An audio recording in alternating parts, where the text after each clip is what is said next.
In the game Planets.Nu, which is a web-based space strategy game based on an old game called VGA Planets back in the 90s, there are 11 distinct races or factions that you can play.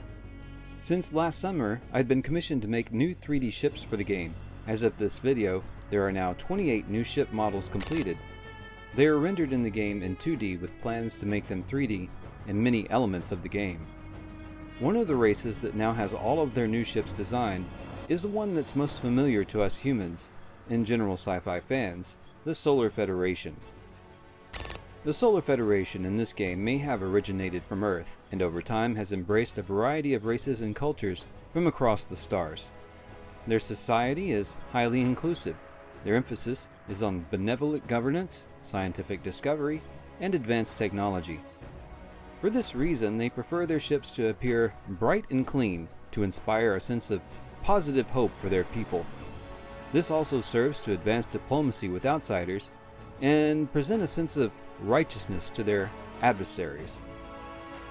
Federation ships have highly motivated crews which give them a number of very useful bonuses in combat, such as increased hull endurance, some shield regeneration between engagements, weapons that seem to keep working in spite of a ship's damage, and the rapid deployment of their fighters.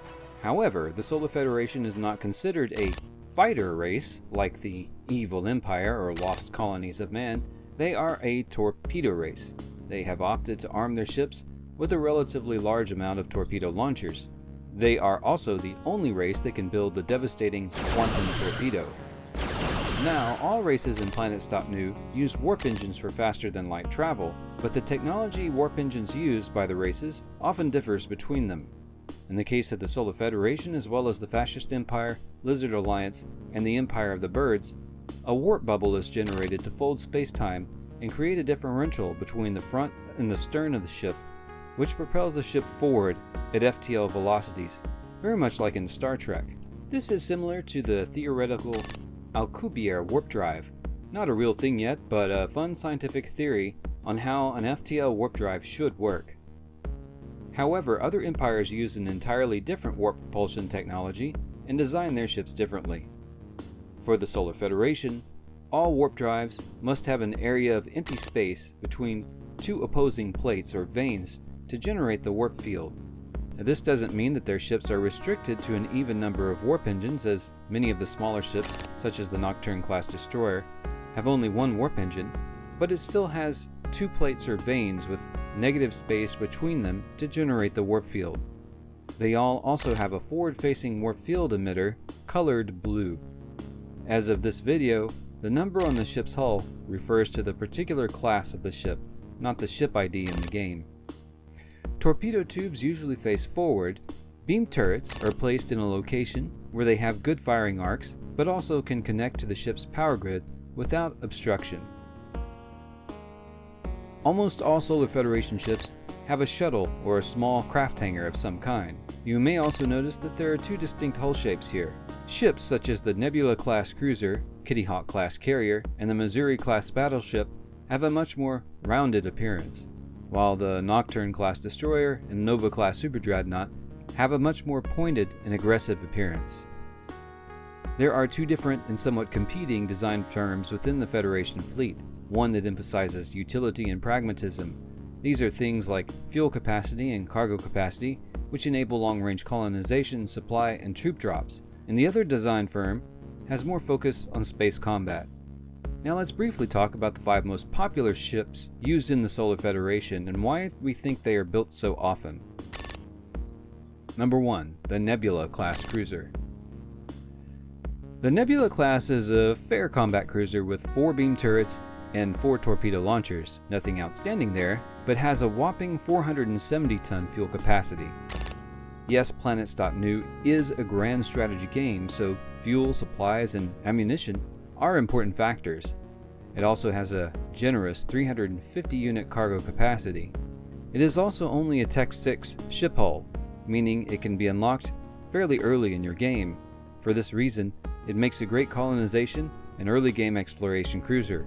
It has the range to go far, the cargo to carry clans and supplies for new colonies, and in combat it can deal with a myriad of low firepower threats which may appear in the early turns of the game. Number 2.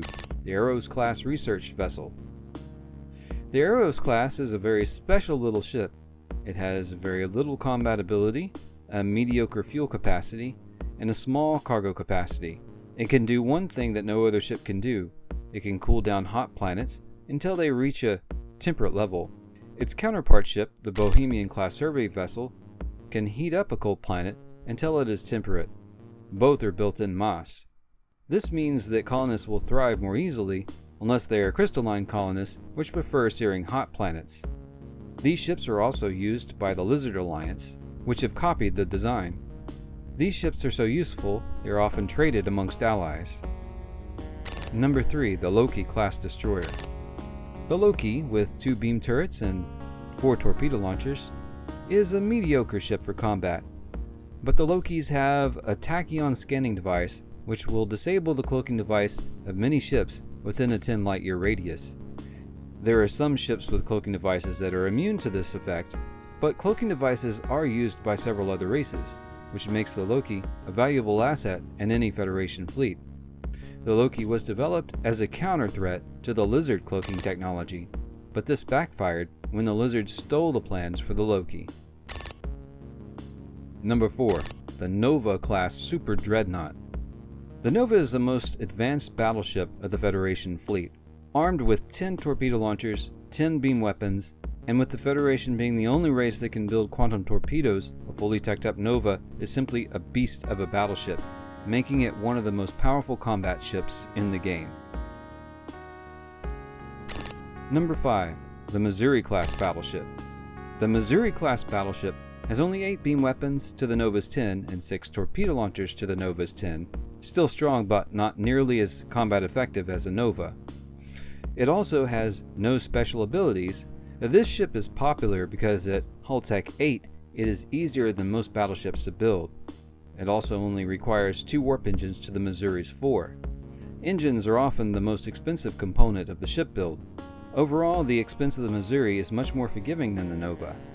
In Planets.Nu, the resources to build a ship are highly dependent on the local supply chain.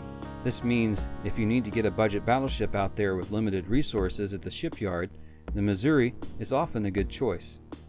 The Missouri is sometimes combined with the Kitty Hawk class carrier to take down large enemy carriers. In the next Planets.Nu video, we will cover the Starship design language of another race. They're tough, aggressive, and ruthlessly resourceful, the Lizard Alliance. Well, that's it for this video, but if you want to try Planets.Nu for free, the link will be in the description. Don't forget to subscribe and like the video, and tick the little bell so you can be notified when new videos come out. Until next time, space friends.